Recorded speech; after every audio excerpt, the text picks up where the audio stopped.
Assalamualaikum warahmatullahi wabarakatuh. Halo sahabat santri di seluruh Indonesia, bertemu kembali di acara Sun Entertainment dengan saya Akang Kori. Kita akan menelusuri bagaimana sejarah yang terletak di Batu Jajar, yaitu sejarah Taman Pahlawan. Tonton sampai habis. Jangan lupa subscribe, like, and comment. Oke?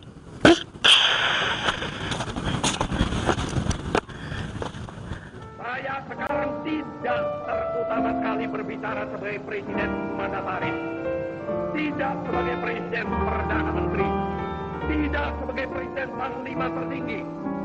Saya berbicara di sini sebagai penyambung lidah rakyat Indonesia. Betapa hatiku takkan pilu telah gugur pahlawanku. Betapa hatiku takkan sedih hamba ditinggal sendiri.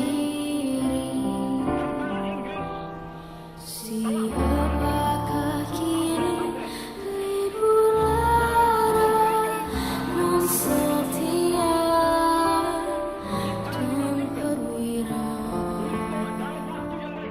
Siapakah kini pahlawan hati pembela bangsa sejati? Telah gugur pahlawanku, tunai sudah janji bakti. Gugur satu, tumbuh seribu. Tanah air jaya sakti.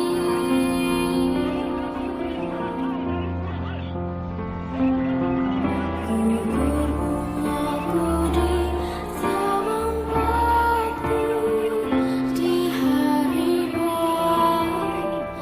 yang berarti.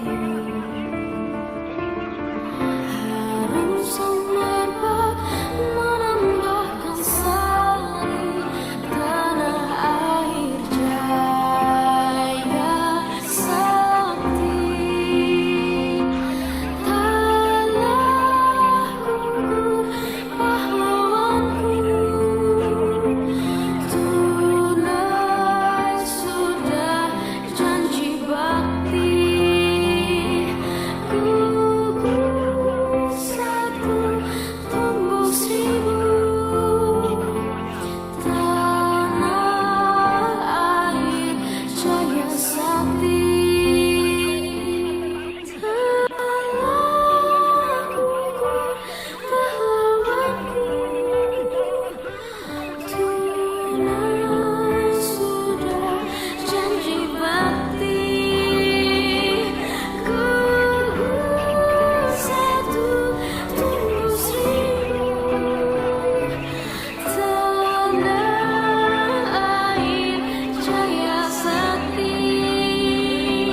Tanah air jaya sakti.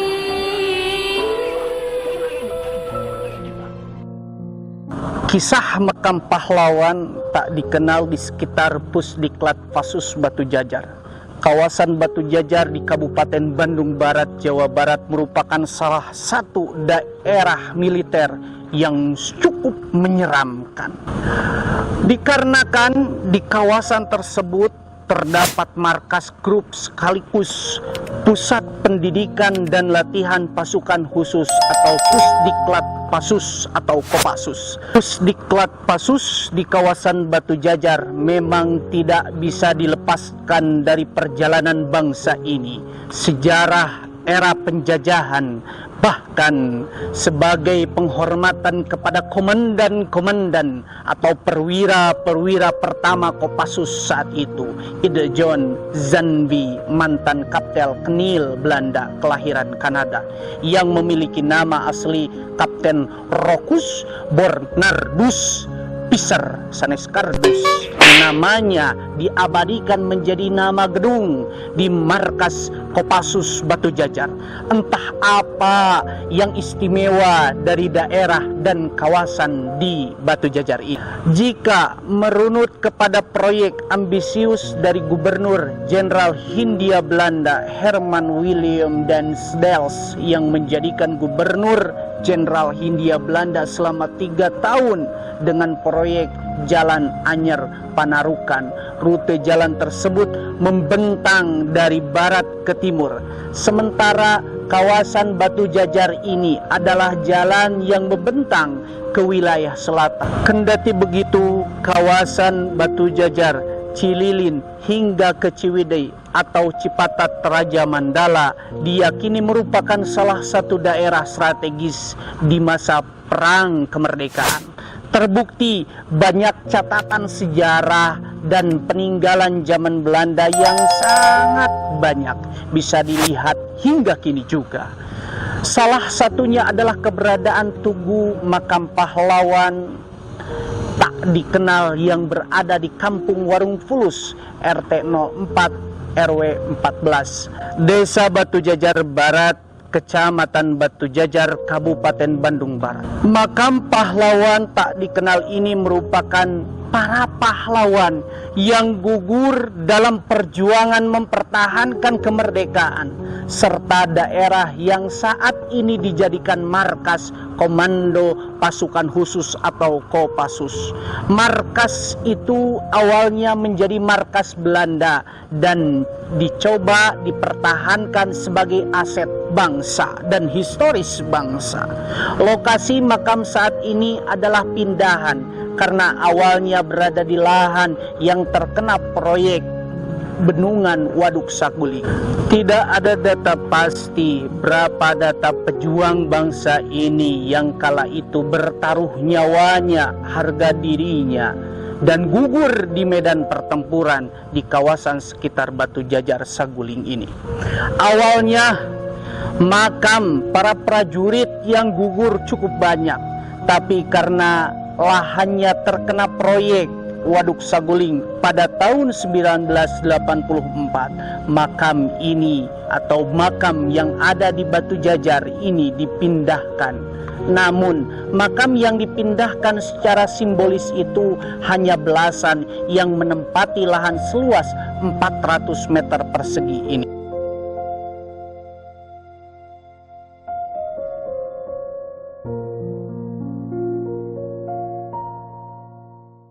Sahabat santri dimanapun kau berada, alhamdulillah kita sudah berada di makam, salah satu makam pahlawan yang telah gugur memperjuangkan harkat martabat bangsa ini supaya merdeka.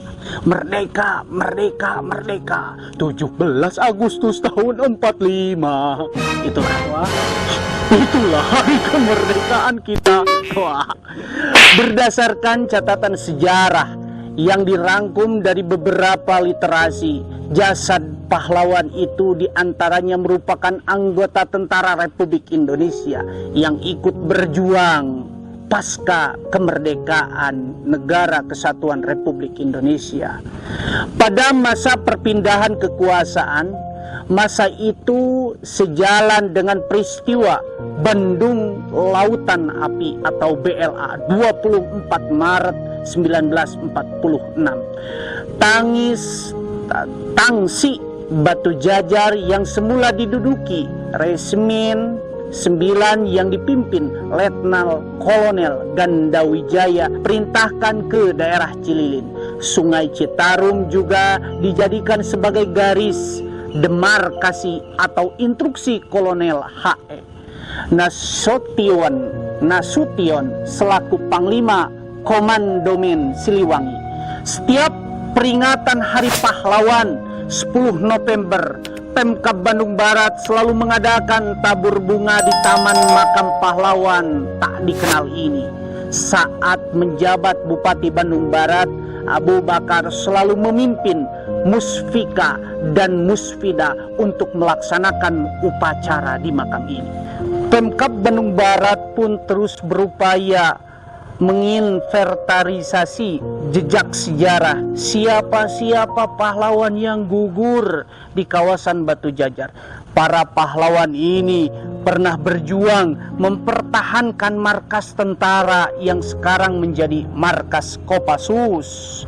Ketika meninggal, mereka dimakamkan di daerah sekitar Batu Jajar yang sekarang menjadi Waduk Saguling. Kata penunggu sekaligus pemelihara makam pahlawan ini, dia mengungkapkan awalnya ada 9 makam pahlawan tak dikenal yang ada di komplek makam ini. Namun seiring berjalannya waktu, ada beberapa makam yang juga turut dimakamkan dan dipersembahyangan dengan makam yang lebih dulu dipindahkan. Meskipun tidak ada nama, tapi dalam momen tertentu ada beberapa keluarga yang datang untuk tabur bunga. Sedangkan acara tingkat kabupaten biasanya pada saat momen peringatan Hari Pahlawan atau HUT Republik Indonesia 17 Agustus.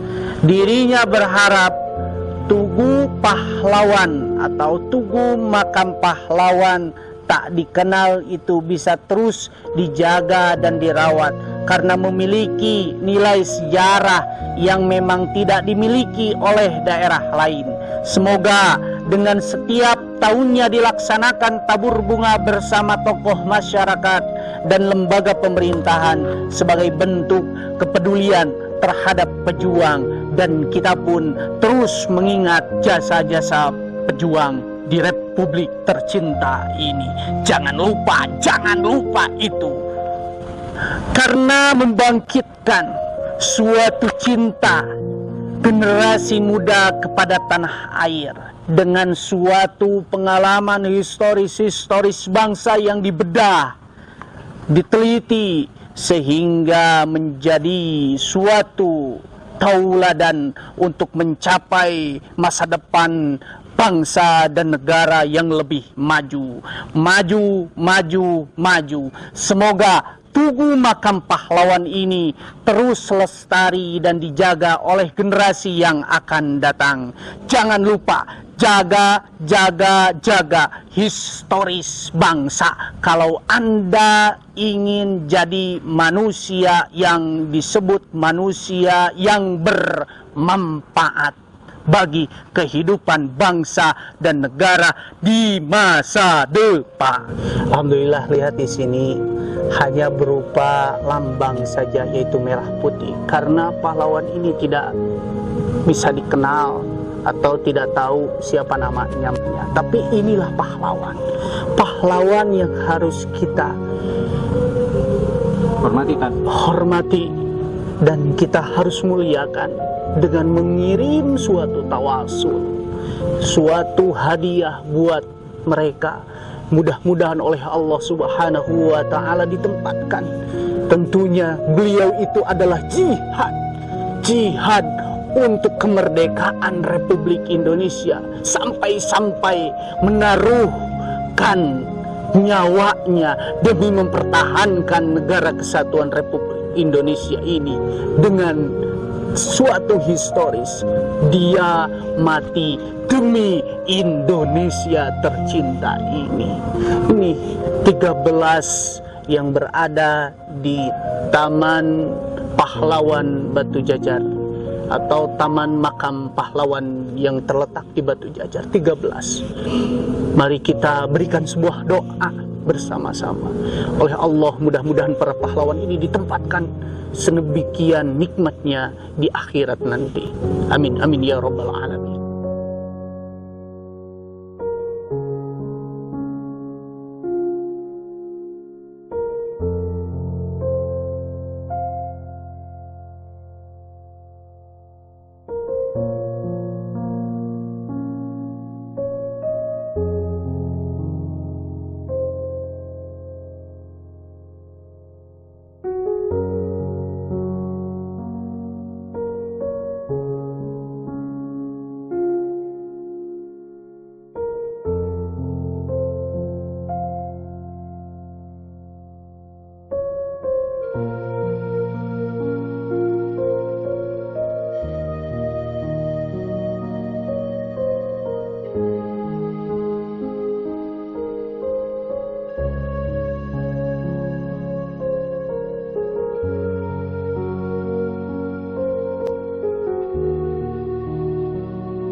Jaya